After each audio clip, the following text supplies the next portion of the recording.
Muito boa noite. Vamos então iniciar essa nossa aula de hoje. Nós vamos começar falando sobre a doutrina de Deus. Na aula passada, nós falávamos sobre bibliologia e a gente explicava que na primeira aula, na primeira matéria, nós estávamos estudando a Bíblia de fora para dentro, não é? Hoje, nessa nossa aula de hoje, né, nós vamos estar tratando sobre esse tema, doutrina de Deus e a doutrina de Cristo nesse mês. Nós vamos falar do personagem, ou dos dois personagens, ou três, né, porque tem o Espírito Santo também, que são, vamos dizer assim, os personagens principais da palavra. Não é por acaso que quando nós falamos da Bíblia, a Bíblia também é chamada de palavra de quem? Palavra de Deus, né? Então essa doutrina, a doutrina de Deus, também chamada de teísmo, ok? Teísmo, o que é teísmo? A doutrina que estuda Deus, né? Ou deuses, pode ser também. Mas no nosso caso aqui, vamos falar de Deus, dessa pessoa, desse ser, né? Desse personagem, né? Que é a razão de ser do quê? Da Bíblia. A Bíblia tem uma razão de ser. E a razão de ser da Bíblia é quem? É Deus. Mas se a gente fosse parar para pensar um pouquinho, o que a gente aprende na teologia, né? Quando a gente inicia o estudo da teologia, a gente inicia esse estudo com duas pressuposições. Quais são essas duas pressuposições, conforme o nosso slide mostra ali? Primeiro, que Deus existe. E lembrando que lá em Hebreus diz, né, que é necessário que aquele que se aproxima de Deus crê que Ele existe, que é galardoador dos que o buscam. Então, a primeira premissa do estudo da teologia é acreditar que Deus existe. Agora, vamos fazer aqui uma pergunta. Todo teólogo acredita que Deus existe? Não. É possível estudar teologia sem acreditar em Deus? Sim ou não? Sim, sim, porque a teologia é uma ciência, ok? A teologia é uma ciência, a ciência que estuda Deus. Então, quando a gente fala de ciência, a gente pode estudar teologia sem acreditar em Deus, não é? Então, não é uma regra que estudar teologia tem que, de fato, acreditar que Deus existe. Na nossa apostila está sendo colocado dessa forma, né? Que há essa pressuposição que Deus existe. Agora, claro, se alguém se interessa em estudar teologia, é porque de alguma maneira quer entender quem? O Deus que é o objeto de estudo da teologia. Porque se a gente estuda teologia, o objeto da teologia é quem? É Deus e tudo que diz respeito a Deus. Não é? Então a gente precisa entender essa questão. Hoje em dia, por exemplo, a questão, não sei se é PhD, mas tem pastores, pregadores, que têm alguns títulos, e nós temos alguns que têm, por exemplo, DD, que é doutor em divindade. O cara conhece a divindade a ponto de ser até doutor. O cara conhece muito Deus, né? Pressupõe-se isso. E tem também o doutor em divindade, e tem um outro agora, tem um outro agora que eu esqueci o nome, né? Mas esse é o que me chama mais a atenção, que tem gente que estuda tanto a teologia a ponto de se tornar DD, doutor em divindade. Ou seja, a pessoa, pelo menos pressupõe-se, que ela se torna uma pessoa que tem um conhecimento de Deus acima do normal. E a segunda pressuposição do estudo da teologia é que Deus se revelou. E ele se revelou através de quê? Da sua palavra, da palavra dele. Por isso que a Bíblia é também chamada de palavra de Deus, né? Nós estudamos na doutrina passada, no mês passado, a doutrina da bibliologia, falamos ali sobre a questão da Bíblia, de onde se origina a Bíblia e tudo que está relacionado à Bíblia, não de dentro da Bíblia para fora, mas de fora para dentro da Bíblia, olhando a Bíblia à luz do que? Da ciência, à luz de ser um objeto de estudo. Mas agora nós vamos falar de quem? De Deus. O personagem central da Bíblia é Deus. Se existe uma Bíblia, é porque existe um Deus da Bíblia, não é? E a gente então precisa falar aqui sobre a prova bíblica da existência de Deus. Porque o que prova que Deus existe? Esse segundo slide fala exatamente sobre isso, né? A gente vai ter aqui uma pequena limitação ali, deixa eu ver se eu consigo puxar um pouquinho para cá. Acho que agora melhorou, né, Ula? Aí, dá para pegar do início ao fim ali, né? O nosso O esquema aqui não pode encostar aqui, né? Mas vamos lá. Prova bíblica da existência de Deus. Deixa eu perguntar aqui para vocês. Citem uma prova bíblica da existência de Deus. Agora já não estamos tão de fora para dentro. Agora nós já estamos dentro. E de dentro, nós vamos começar a tirar algumas coisas para que a gente possa prosseguir no estudo da teologia. Então, quem pode citar aí alguma prova bíblica da existência de Deus? Uma prova bíblica. Uma prova bíblica da existência de Deus. Em qual passagem? Hã? Sim, ok. Mas está falando de um fenômeno. Não está falando propriamente de Deus, não é? Mas prova biblicamente que Deus existe. Você está lidando com o ateu. Sim, não, eu quero que vocês digam para mim, sim, o iluminar que ele fez, você começou a falar da criação. Ok, está indo por um caminho bom, mas a gente precisa de uma prova, a gente precisa provar para o ateu que Deus existe, usando a Bíblia. Qual o versículo que você vai usar? Qual o capítulo? O que você vai usar? Você tem a Bíblia. O instrumento nosso é prova bíblica. Qual é a prova bíblica que vocês têm para provar que Deus existe? Usando a Bíblia. Gente, vocês estão crentes. Uma boa, sim, mas isso aí prova que Deus existe? Você acha que isso é uma prova contundente para você? Seria suficiente para provar que Deus existe? Qual é a base disso? Qual a argumentação que poderia ser feita em cima disso para provar a existência de Deus?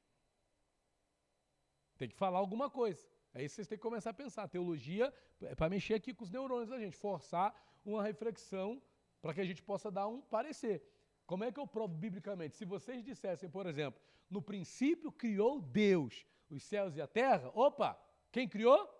Deus. A Bíblia está dizendo, no princípio quem criou? Deus criou. Nós já temos aí uma prova. Está falando de Deus. Deus criou. Mas aí que está, você está aqui aproveitar, a questão aqui se vai acreditar ou não, vai depender da fé da pessoa, do coração da pessoa. Mas você tem que dar a prova bíblica, você tem que usar a Bíblia para provar a existência de Deus para as pessoas. E aí, o que mais? Eu vou ter que citar outro, gente? Aí eu estou dando de bandeja para vocês. Qualquer coisa não, qualquer passagem que vier, vamos lá. Temos que provar para o ateu, para quem quer que seja, que Deus, o nosso Deus existe, usando a Bíblia. É tão simples, gente. Sim, quem abriu? Deus. Tem uma passagem que fala que foi Deus que abriu? Não fala que foi Moisés que abriu? Fala mesmo que foi Deus que abriu o mar?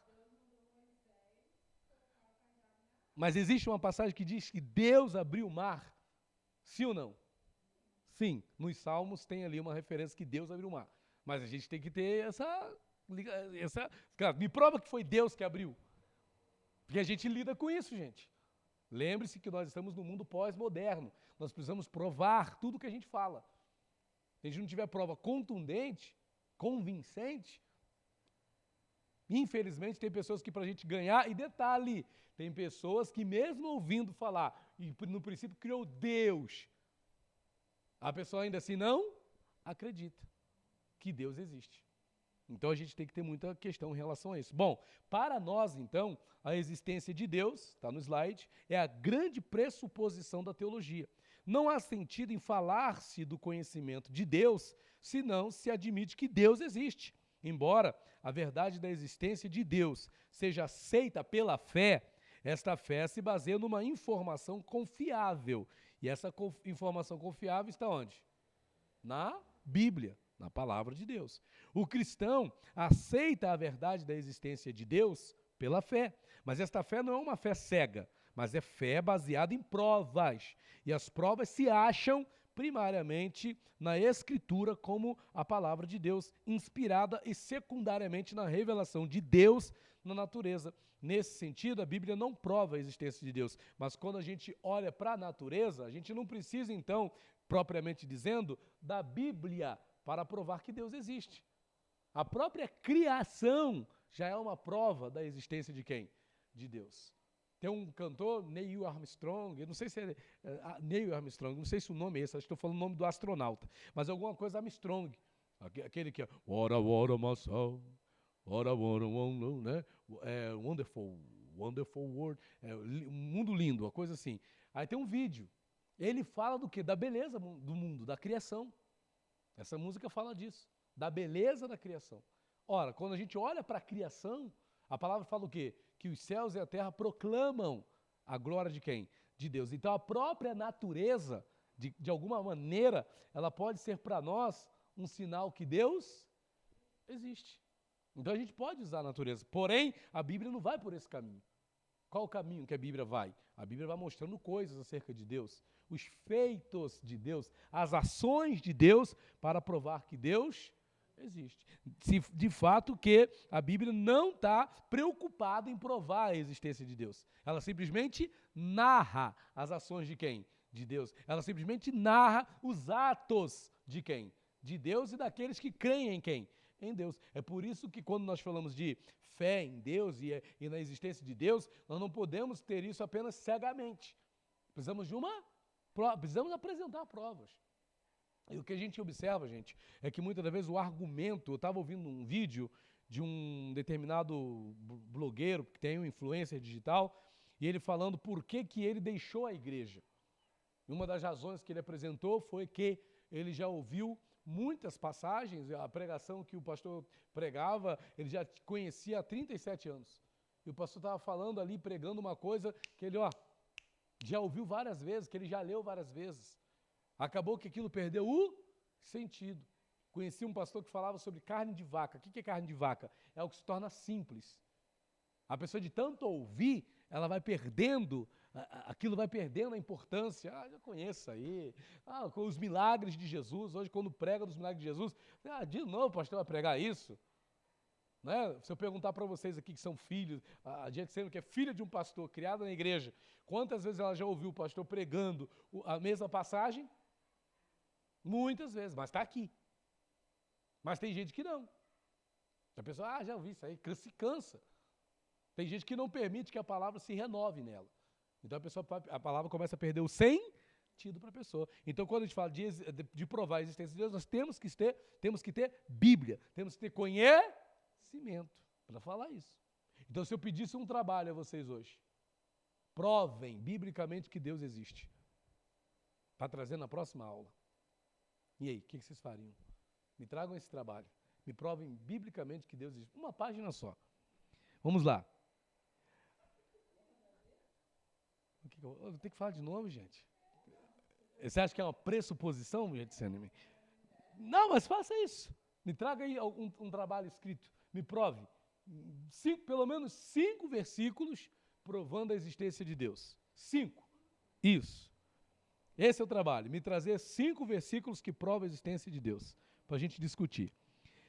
Aí a gente vai falar agora do quê? Da relação do ser e dos atributos de Deus. O ser de Deus. Quem é Deus? Se Deus existe, como a Bíblia prova que ele existe, quem é esse Deus? Como é esse ser Deus? Eu tive um tio, meu pai de criação, ele não era um homem que tinha fé em Deus. O Deus dele era uma imagem de escultura, né? Ele acreditava naquilo. Infelizmente era uma pessoa idólatra, não chegou a entregar a vida para Jesus. Mas a fé dele era em quê? Era naquele objeto de aço, numa divindade, numa escultura. E o que é interessante? Que quando a gente falava de Deus, ele olhava para onde? Para a criação. E começava a questionar quem criou as coisas. E para ele não era suficiente dizer que quem criou foi quem? Foi Deus. Para o cientista, não é suficiente dizer que foi Deus. Para os que estão até hoje à procura da partícula de Deus, aquele experimento, né? O bóson de Higgs, é um experimento científico para tentar descobrir o que aconteceu antes do Big Bang. Porque as pessoas querem saber o que deu origem ao Big Bang. Porque de onde veio o mundo, de onde as coisas foram criadas. Para algumas pessoas não é suficiente dizer que foi Deus. Porém, existe uma ala da ciência hoje em dia que entende que o caminho mais fácil, ou melhor, que o caminho mais convincente é exatamente crer que tudo começa em quem? Em Deus, nesse ser supremo, nesse ser criador de todas as coisas. Você está entendendo? Bom, a Bíblia nunca opera como um conceito abstrato de Deus, mas sempre descreve como Deus vivente, que entra em várias relações com as suas criaturas, relações que indicam vários atributos diferentes. Lembrando, irmãos, que Deus não é Deus, não é uma coisa, Deus, um ser estático, Deus. Porque a gente às vezes imagina um Deus assim, né? Afastado de tudo, longe de tudo. Nosso Deus é um Deus relacional. É um Deus que se relaciona com a sua criação desde o princípio. Deus visitava Adão na viração do dia. Deus permitia que Adão, apesar de ser um mero ser humano, tivesse acesso à presença dele, possibilitando que ele se relacionasse. Olha aí que coisa. Você está entendendo? Então Deus não é apenas um ser, mas é um ser que se relaciona. Uma característica de Deus é se relacionar com as suas criaturas. A essência de Deus, conforme está lá em Provérbios 8,14, a natureza de Deus, 2 Pedro 1,4, já estamos aqui dando algumas pistas de possíveis versículos que vocês podem estar explorando, ok? Nesse trabalho. Outra passagem repetidamente citada como contendo uma indicação da essência de Deus e como que mais se aproxima de uma definição da Bíblia é João 4,23, perdão. Deus é espírito e importa que os seus adoradores o adorem em espírito e em verdade. Deus é espírito. Deus é espírito. E importa que os seus adoradores o adorem em espírito e em verdade. O ser de Deus é caracterizado por profundidade, plenitude, variedade e uma glória que excede nossa compreensão, e a Bíblia apresenta isso como um todo glorioso e harmonioso, sem nenhuma contradição inerente. E interessante que o Deus da Bíblia, esse ser, né, que deve ser adorado em espírito e em verdade, esse ser que é profundo, que é pleno, que tem uma glória que excede a nossa compreensão, apesar de ter tudo isso, ele está tão próximo. Através de Jesus, cujo nome foi o quê? Qual foi um dos nomes dados a Jesus? Emanuel, que traduzido é Deus conosco. Deus conosco. Deus conosco. Deus tão grande, Deus criador, Deus tão glorioso, mas Ele é Deus conosco. Ele é Deus comigo, Ele é Deus contigo, Ele é Deus em nós. Deus em nós. Olha só que coisa, apesar de ser Deus. Quando a gente olha, é interessante, a gente não abordou aqui, mas quando a gente fala de Deus, a palavra Deus, ela não é uma palavra que pertence só ao universo bíblico. A palavra Deus, ela também está dentro do universo das religiões. Em todas as religiões nós vemos o quê? Deus. E o que são as religiões? Caminhos para Deus. O que é a religião? Um caminho para Deus. Jesus se apresentou como o quê? Eu sou o caminho, a verdade e a vida. Ninguém vem ao Pai senão por mim.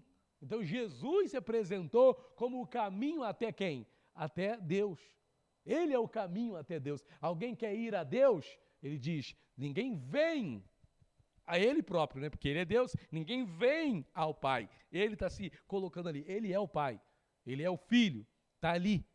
Ele é Deus, ninguém vem ao Pai, senão por mim.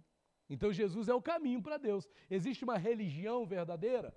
Muita gente tem medo de afirmar isso. Existe uma religião verdadeira? Sim ou não? Qual é a religião verdadeira? É Cristo, é Jesus. Religião é o quê? É o religare. É o que religa o homem a quem? A Deus. O pecado nos desligou de Deus, mas através da religião verdadeira, que é Jesus, nós somos religados, reconectados com quem? Com Deus. Você está entendendo isso? Então, essa questão precisa ser levada em consideração. Então, a gente precisa entender. E quando nós falamos de Deus, Deus não é algo só do meio cristão. Não é só no cristianismo que existe Deus. Quando você olha para a mitologia grega, lá tem Deus. Não começa com D, começa com Z, Zeus. Quando você olha para a mitologia nórdica, lá tem Deus, Thor. A gente acompanhou muito aí a questão da Marvel, né? Eu gosto muito também, né? Como é que fala? Como é que é o nome? Os Vingadores, né? Então tem lá o Thor, tem aquele universo, tem um Deus lá. E o Deus lá é Thor. Um Deus nórdico, mas está lá. Então todas as religiões mundiais têm a sua divindade. Na verdade, isso é uma coisa que está, como é que pode, vamos usar uma palavra bonita ou difícil, mas é exatamente isso, é intrínseco, faz parte da humanidade depender da existência de quem? De um ser como quem? Como Deus. Se não for o Deus da Bíblia, vai ser outro, mas nós temos uma necessidade de quem? De Deus. Nós fomos criados para adorar. Adorar a quem? Ao verdadeiro Deus, ao Deus da Bíblia. Então, se nós não adorarmos ao Deus da Bíblia, nós vamos adorar algum Deus, porque existe um oco, existe um vazio dentro do ser humano que só pode ser preenchido por uma adoração a quem? A Deus, a algum Deus. No meio indígena, a gente já deve ter ouvido falar, talvez vocês devem ter ouvido falar, das divindades indígenas, né? Eu me lembro de uma que agora, Tupã. Tupã é uma divindade cultuada por um determinado grupo indígena. Eles não têm os conhecimentos bíblicos que nós temos, mas eles acreditam numa existência divina, de um Deus, de um ser superior que eles adoram, idolatram, buscam, que no caso é Tupã. Então, em todas as religiões tem um ser que vai ser adorado. Está em nós. Fomos criados para adorar a um Deus, para depender de um Deus. Por isso que quando você olha para a Bíblia, você não encontra só o Deus de Israel. Quantos deuses você acha na Bíblia? Quando Salomão se prostituiu e casou com aquelas mulheres, e teve lá mais de aquelas 1000 mulheres, uma só já me basta, imagina, mas Salomão foi corajoso, quis o quê? 1000! 700 esposas, 300 concubinas. O que aconteceu? Elas perverteram o seu coração, porque ele começou a seguir o quê? Aos deuses de cada uma delas, porque cada uma tinha um deus. Astarote, né? Baal, tem várias, Azerá, todos eram divindades cultuadas naquele tempo. Então, Milcom, vão lembrando aqui, né? Então, todos aqueles povos ao redor de Israel tinham deuses. Deuses pagãos, mas eles tinham seus deuses, porque está no ser humano adorar a algum Deus, ok? Até alguém diz assim, mas e o ateu que não acredita em Deus? Ele não acredita ou ele não quer acreditar? Eis a grande questão. Não acredita ou não quer acreditar, porque há o vazio. E detalhe, se não é Deus que preenche, alguma coisa vai preencher. Porque nós somos tricotômicos. Nós temos 3 necessidades. Nós temos a necessidade do espírito, nós temos a necessidade da alma e nós temos a necessidade do corpo. O espírito é essa parte que tem necessidade de quem? De Deus, que nos religa a quem? A Deus. A nossa alma é a nossa personalidade, é a nossa carne. Mas o espírito que torna. Se eu tenho um espírito, eu preciso de uma correspondência. Por isso que quem adora a Deus deve adorá-lo em espírito e em verdade. Estão entendendo, gente? Estão mesmo? Ok, vamos prosseguir. O conhecimento de Deus. O conhecimento de Deus. É fato que Deus não pode ser plenamente conhecido por ninguém. E aí nós temos algumas passagens, tá, gente? Que nós não temos como explorar aqui devido ao tempo. Mas Salmo 139, por exemplo, é um salmo que fala do quê? Sonda, meu Deus, conhece o meu coração. É o salmo que inspira a canção, né? Ele fala desse Deus. Antes que eu me formasse no ventre, antes de vir ao mundo, já era conhecido por quem? Por Deus. Então Deus ele tem esse profundo conhecimento de nós todos, ok? Deus tem esse profundo conhecimento de nós todos. Bom, tudo que podemos conhecer de Deus é porque Ele quis nos manifestar. Não é a sabedoria humana que faz Deus conhecido, mas a revelação. Lembra que Jesus fez uma pergunta para os seus discípulos? E Pedro respondeu: quem dizem os homens que eu sou? Uns dizem que tu és Elias, outros dizem que tu és Jeremias, ou até mesmo que tu és João Batista que ressuscitou. Mas Pedro tomou a palavra e disse o quê? Tu és o Cristo. Cristo, Messias, é isso. Tu és o Cristo. Messias no hebraico, Cristo em grego. Tu és o Cristo, o Filho do Deus vivo. O que Jesus respondeu para ele? Não foi carne nem sangue que te revelou, mas meu Pai que está nos céus. Quer dizer, houve uma revelação daquela divindade, daquele ser, Jesus. Quem revelou Jesus como o Cristo para Pedro e para os seus discípulos foi o próprio Deus. Ou seja, não é... A gente crê em Deus. Isso não é uma coisa, não adianta. Tem gente que estuda e nunca consegue conceber a existência e a realidade de quem? De Deus. Não consegue. por mais que estuda, não consegue conceber a existência de Deus, não consegue. Na verdade, hoje, na nossa nação, os grandes mestres, os grandes sábios, os grandes conhecedores, os mentes brilhantes, na maior parte deles são ateus, não acreditam em Deus. Apesar de todo o conhecimento que eles possuem, esse conhecimento sufoca o conhecimento de quem? De Deus. Entende? E detalhe, quando a gente fala de conhecimento de Deus, irmãos, conhecimento de Deus também não é uma questão de quê? De tempo de igreja. Porque tem muita gente que nasceu na igreja. O que depende? O que vai determinar, então, o conhecimento de Deus? A revelação. A revelação, ok? Não é sabedoria humana que faz Deus conhecido, mas a revelação. Bom, para alcançar, então, o conhecimento de Deus, dependemos das Escrituras Sagradas. Só podemos conhecer a Deus, de fato, através das Escrituras. Por isso que a primeira matéria que nós estudamos na teologia é a bibliologia, o estudo da Bíblia, né? Estudo para conhecer esse livro, porque ele nos revela a quem? Ele nos revela a Deus, né? A Bíblia nos revela a Deus. Eu já ouvi histórias de pessoas que vieram a crer simplesmente por lerem uma página da Bíblia. Tudo que elas tiveram foi acesso a uma página. Não precisa de muito. Nós temos 66 livros, que nem sempre exploramos. Mas tem gente aí, eu ouvi uma história esses dias de um pastor que, como só tinha uma Bíblia naquele vilarejo, e ele queria que todas as pessoas tivessem acesso a ela, o que ele fez? Ele saiu tirando páginas, e foi dando uma página para cada um.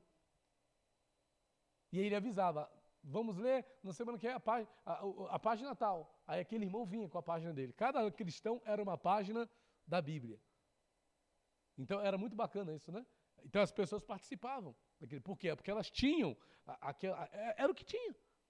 Então o cara tinha consciência que se ele não fosse para o culto naquele dia e o pastor quisesse pregar e o Espírito Santo chamasse aquela leitura e ele não tivesse, aquela leitura não seria feita, porque ele não estava lá. Pensou se a gente fizesse isso nos nossos dias? Interessante, ninguém faltaria o culto. Ou o pastor ia ficar aqui perguntando, gente, cadê o 2 Pedro capítulo 2? Não veio. Pensou? Que coisa? Bom, para alcançar então o conhecimento de Deus, dependemos das Escrituras Sagradas. Isso tudo não está na apostila, tá, gente? Sem revelação, o ser humano jamais seria capaz de adquirir qualquer conhecimento de Deus, pois só o Espírito Santo pode dar esse conhecimento. E aqui a gente vai falar mais uma coisa. Lê a Bíblia, lê as Escrituras Sagradas. Faz alguém conhecer a Deus?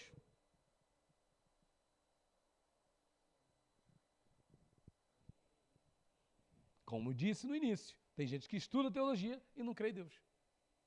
Porque tem a teologia apenas como uma ciência. Deus, então, para essa pessoa, é apenas um Deus. A história de um Deus. Não que, de fato, esse Deus exista. Porque vai depender de como a pessoa olha para o livro, a Bíblia, que fala de quem? De Deus. Se a pessoa olha para esse livro como um livro qualquer, como acontece hoje em dia, as pessoas estão desvalorizando a Bíblia, depreciando a Bíblia, tratando a Bíblia como se a Bíblia não fosse, de fato, que ela é a palavra de quem? De Deus, então a pessoa não liga.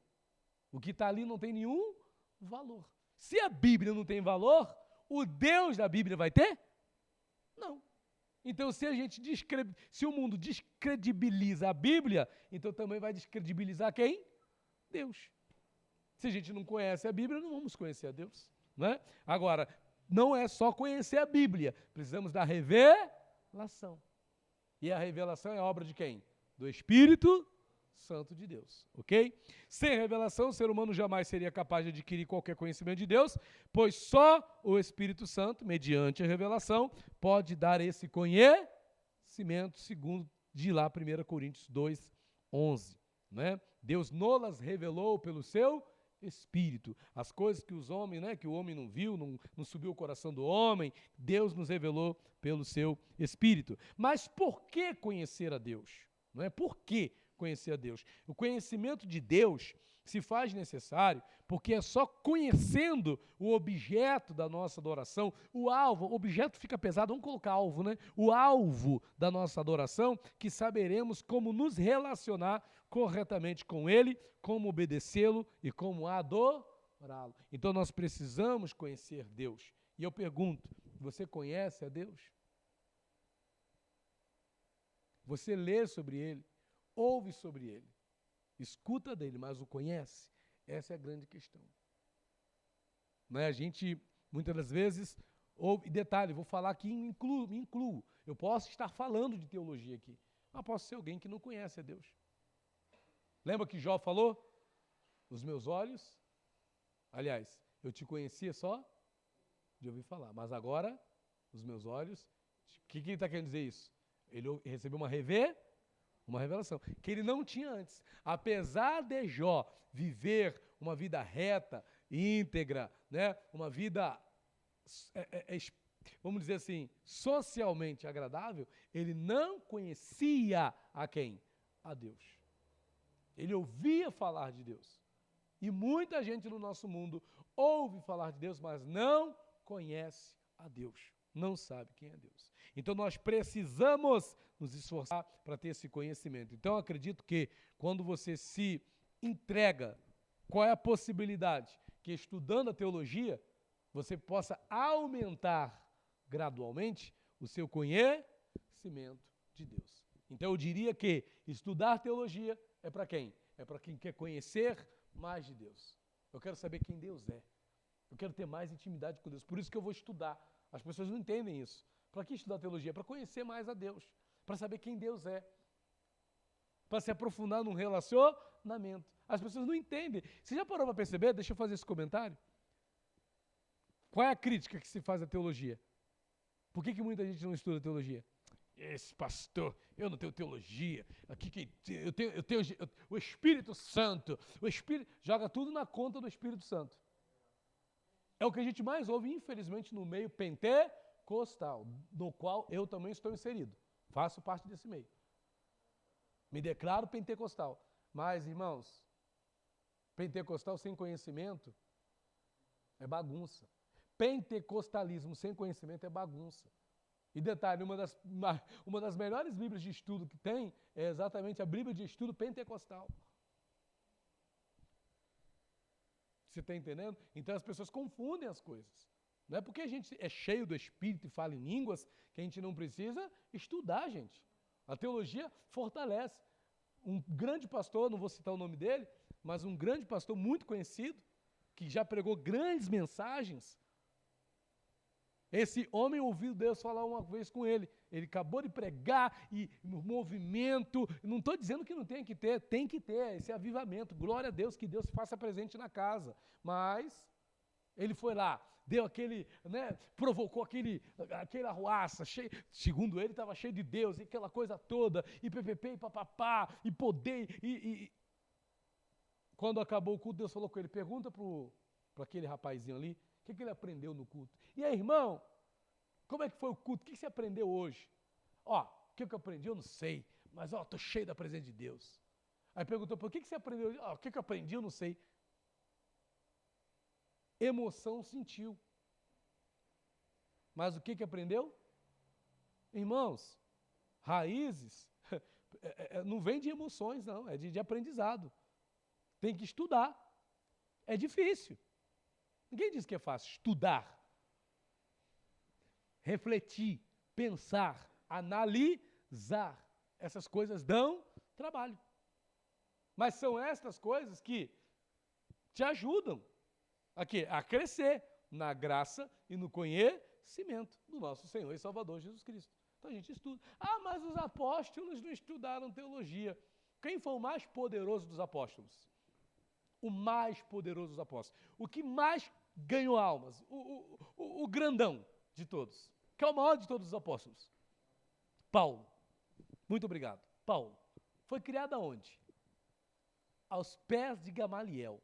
O homem era conhecedor de uma grande gama de fonte de conhecimento. Camarada tinha um conhecimento. Quem tem mais epístolas escritas? Paulo. Paulo fala de tudo, gente. Paulo tem um conhecimento amplo. Apesar dele dizer que ele considera todo o conhecimento dele como esterco, como inútil, mas a gente vê claramente que Paulo tinha um grande conhecimento, que Pedro não teve. Pedro deixou de ser usado por Deus por não ter tal conhecimento? Não, mas ele não alcançou tantos quanto Paulo alcançou. Pedro ficou fechado ali para os judeus. E quando se tratou de ganhar alguém que não era judeu, ele disse que era impuro. Aí teve que receber uma revelação ali na casa de Cornélio. Mas Paulo não. Paulo pregava para todo mundo. Para o Império Romano todo, Paulo pregou. Para as autoridades. Quem foi que foi levado para Roma, a capital do mundo naquela época, para pregar para as autoridades romanas? Um homem que sabia falar. Um homem que era um cidadão romano. Porque tinha conhecimento. Então, gente, me perdoe falar, não é que a gente... não, mas é fato. O conhecimento abre portas. O conhecimento te promove. Posso contar uma experiência para vocês, rapidamente, para enfatizar a importância do estudo da teologia? Eu estava começando no estudo, estava começando no Evangelho, e eu estava já me preparando para o ministério pastoral, e naquela semana eu tinha estudado sobre homilética e hermenêutica. Eu estava num processo de estudar hermenêutica e homilética. Vocês vão estudar isso aqui. Hermenêutica e homilética. Duas ferramentas importantíssimas, porque não adianta só ter o conhecimento. Você tem que aprender como aplicar o conhecimento. E é para isso que serve a hermenêutica e a homilética. E eu tinha estudado. Aí um cunhado meu, um dia, foi lá e começou a questionar, você vai ser pastor? Mas pastor não é assim não. Para ser pastor, para pregar para as pessoas, tem que ter conhecimento. Você sabe o que é hermenêutica? Eu, respondi. Você sabe o que é homilética? Eu, respondi. Por quê? Eu tinha estudado naquela semana. Deus havia me preparado para eu não passar vergonha, se eu não tivesse tido aquele conhecimento. Então é importante, entende? Mesmo que você sinta um pouco de dificuldade, mas...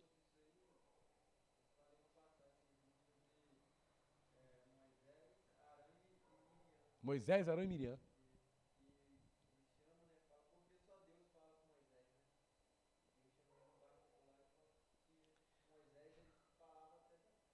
Tete a tete, face a face.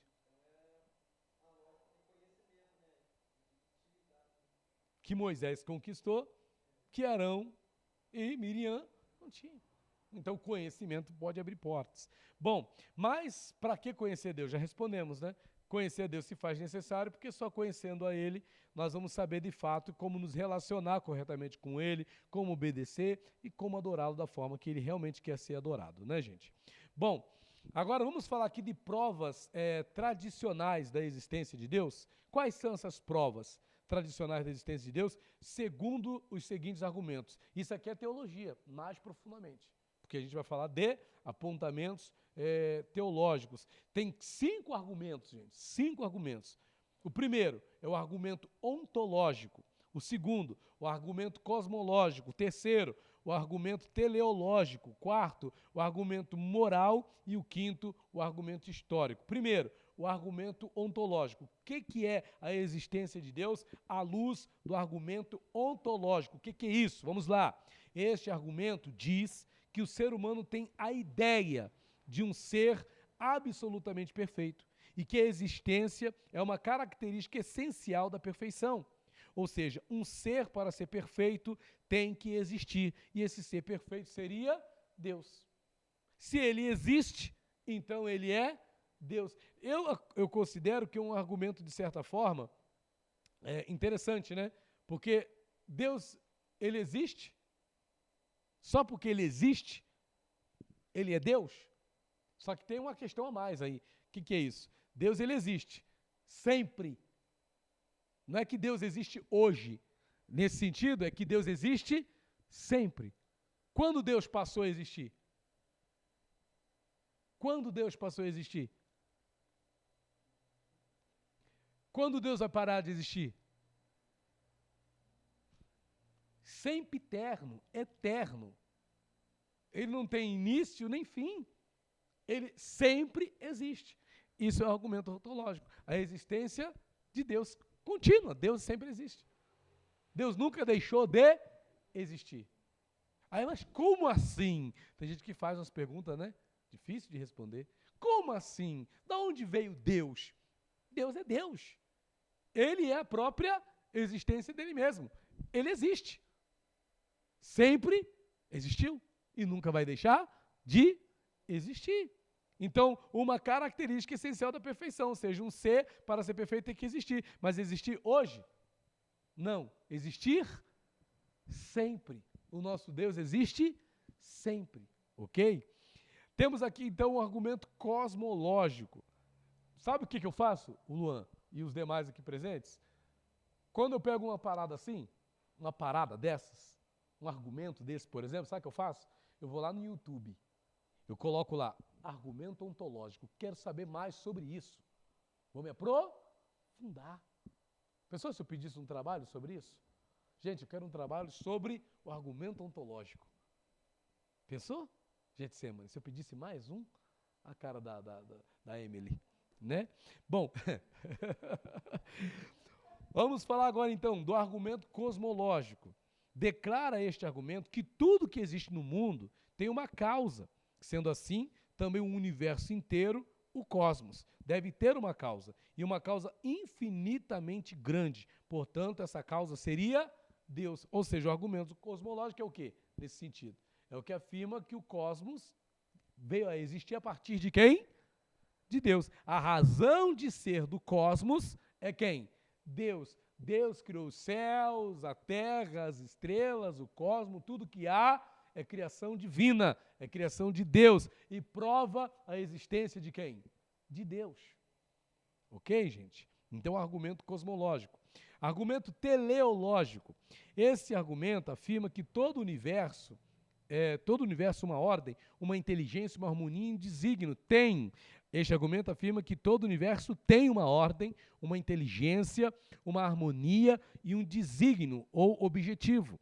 Isto mostraria, então, a existência de um ser inteligente que planejou tudo isto que os nossos olhos contemplam. Portanto, Deus. Deixa eu falar uma coisa aqui.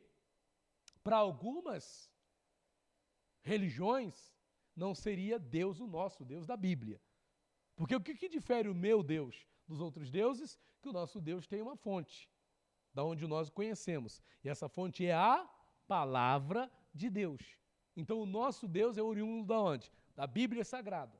A razão, da onde vem? Qual é o manual desse Deus que me permite conhecê-lo e saber que ele existe? A Bíblia. Só que em outras religiões é provável que também haja um argumento ontológico.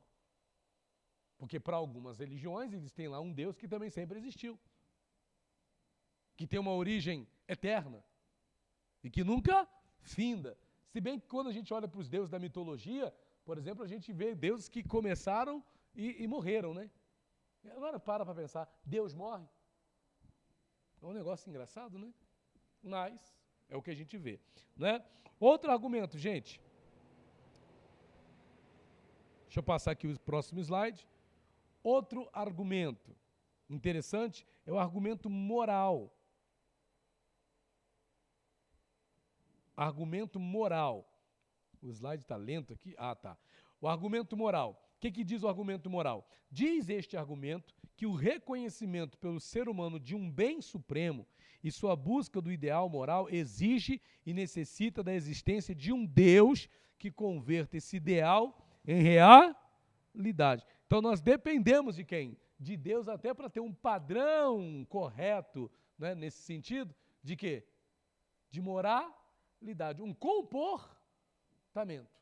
Então é como se o ser humano por si só não fosse capaz de exercer uma moralidade. Então a gente depende de quem? De Deus para isso, ok? Então diz este argumento que o reconhecimento pelo ser humano de um bem supremo e sua busca do ideal moral, que tem a ver com a coisa certa, de não ser corrupto, de ser justo, exige e necessita da existência de um Deus que converta esse ideal em realidade. É como se só fosse possível, Luan, Getsemane, Emily, o nosso irmão ali, minha irmã Margarete, não, essa aqui é a Lúcia, né? Só tem como a gente ser bom se existir um Deus que converta esse desejo de ser bom, esse ideal de ser bom, em realidade. Mas isso tem a sua limitação, né? Porque aí a gente joga tudo para quem? Para Deus. Eu só vou ser bom se Deus me fizer bom. Eu só vou ser justo se Deus me fizer ser justo. Mas, por outro lado, parece ter algum sentido nisso. Porque podemos ser bons por nós mesmos? Podemos ser justos por nós mesmos? Ou não? É uma questão para a gente pensar, né? Aí tem um argumento histórico, que é outro argumento também poderoso dentro dessa questão. Este argumento diz que em todas as tribos e povos do mundo, olha aí, ó, já falei sobre isso, se encontra o quê? Um sentimento do divino, uma forma de culto. Isto deve pertencer à natureza própria do homem.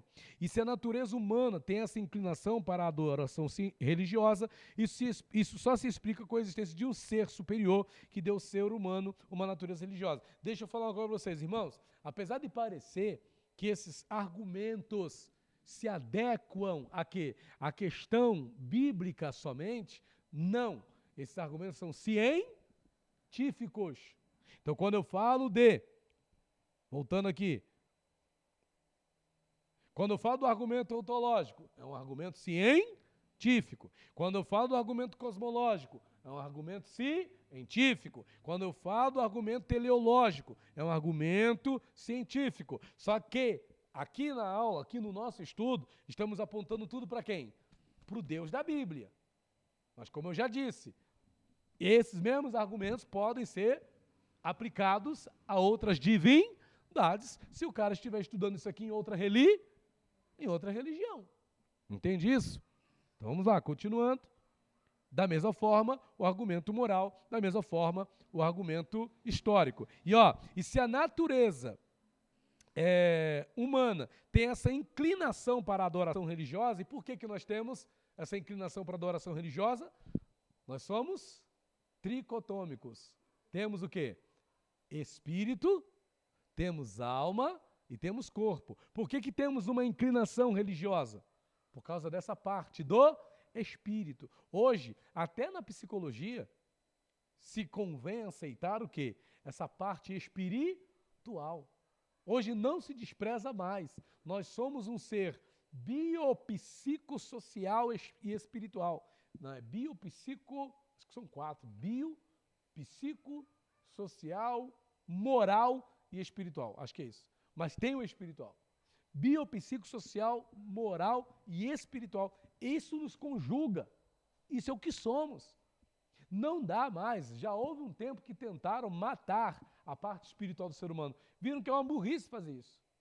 O mundo pós-moderno considera que todos nós temos esse lado espiritual. Nós temos essa correspondência espiritual. Existem métodos terapêuticos que levam em conta essa peculiaridade espiritual que todo ser humano tem. Esse detalhe, peculiaridade, detalhe, que todos nós temos. Então, todo mundo precisa de quem? De Deus. Porque temos espírito, temos alma e temos corpo. Fomos feitos assim, com essas 3 partes. E essas 3 partes precisam ser supridas, atendidas. Agora, existe um outro conceito, que é o conceito da dicotomia. Existem os dicotômicos, que não acreditam em tricotomia, acreditam apenas em alma e corpo. Não acreditam em espírito, alma e corpo. Mas isso é uma discussão para uma outra aula. Ok, gente? Bom, vamos fazer o seguinte, depois da gente falar então aqui desses argumentos, nós vamos dar aqui uma pausa, ok? Acabamos de falar então, de dar aqui a nossa explicação sobre o argumento ontológico, o argumento cosmológico, o argumento teleológico, também sobre o argumento moral e o argumento histórico. No finalzinho aqui, no argumento histórico, diz assim, e se a natureza humana tem essa inclinação para a adoração religiosa, isso só se explica com a existência de um ser superior que deu ao ser humano uma natureza religiosa. E no nosso caso, na nossa fé, esse ser superior é quem? É o Deus da Bíblia. O Deus da palavra de Deus, o Deus das sagradas escrituras, ok? Vamos então para o nosso break, já nós voltamos aí com a nossa próxima aula. Deus abençoe, obrigado por assistir essa aula.